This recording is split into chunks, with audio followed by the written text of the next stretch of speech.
Alors, le corrigé numéro 6, alors c'est vraiment de l'utilisation directe de la formule de probabilité conditionnelle. Alors, sachant qu'on peut changer les lettres, hein, mais la formule de probabilité conditionnelle, donc la probabilité de B sachant A, se calcule par la formule P de A inter B, donc probabilité de l'intersection, divisée par la probabilité de A.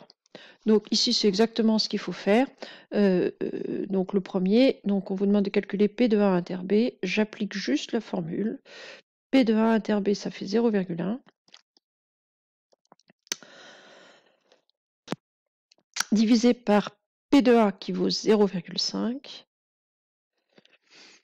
Donc ça, c'est 1/5 si je le transforme en fraction. 0,2 si vous voulez un décimal. Ici, toutes les probabilités étant données en nombre décimal, on peut donner en décimal. Ceci dit, si vous laissez un 1/5, c'est correct.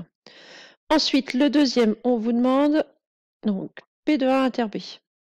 Alors, P de A inter B, on a vu dans le cours que ça pouvait se calculer en faisant. Alors, vu ce qu'on nous donne, c'est P de A fois P de B sachant A. Ou alors P de B fois P de A sachant B. Donc ici, vu les données de l'énoncé, on a P de A et P de B sachant A, donc on a intérêt à prendre celle-là. Donc ça fait P de A 0,3 fois P de B sachant A 0,2, ce qui fait 0,06. Et P de A sachant B, donc P de A sachant B, c'est P de A inter B divisé par P de B. Donc toujours au dénominateur, hein, vous allez trouver la probabilité de celui qui est en bas. Voilà. Donc ici, P de A inter B, je viens de le calculer, c'est 0,06 divisé par P de B 0,48. Et ça doit faire 1/8. Ou 0,125 si vraiment vous le voulez en décimale. Et enfin, le dernier, alors on vous demande encore P de A inter B, alors c'est le même, hein, le 3. Donc P de A inter B, alors sachant qu'on nous donne P de A, P de B, P de A union B. Alors dans, je sais plus, un exercice, on a vu que P de A inter B pouvait se calculer en P... Oups, qu'est-ce qui se passe? Ah oui, d'accord.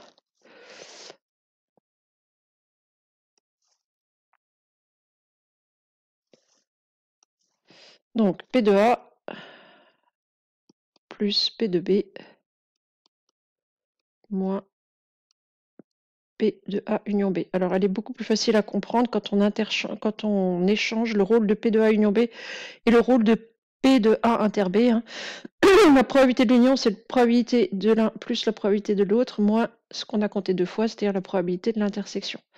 Bon, mais on peut échanger le rôle de l'un et de l'autre, il n'y a pas de souci. Donc ici, on va avoir P de A 0,5 plus P de B 0,4 moins probabilité de l'union 0,8.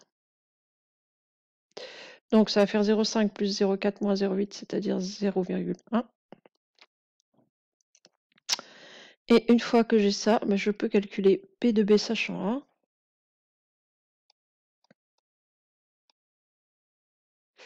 La formule me dit que c'est P de A inter B divisé par P de A.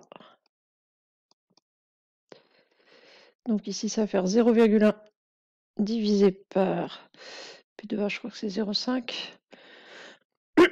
Oui, c'est ça. C'est-à-dire 1/5 ou 0,2 si vous le voulez en décimale. Voilà, donc là c'est vraiment un exercice pour manipuler les formules. C'est de la manipulation pour la manipulation. C'est tout pour celui-là.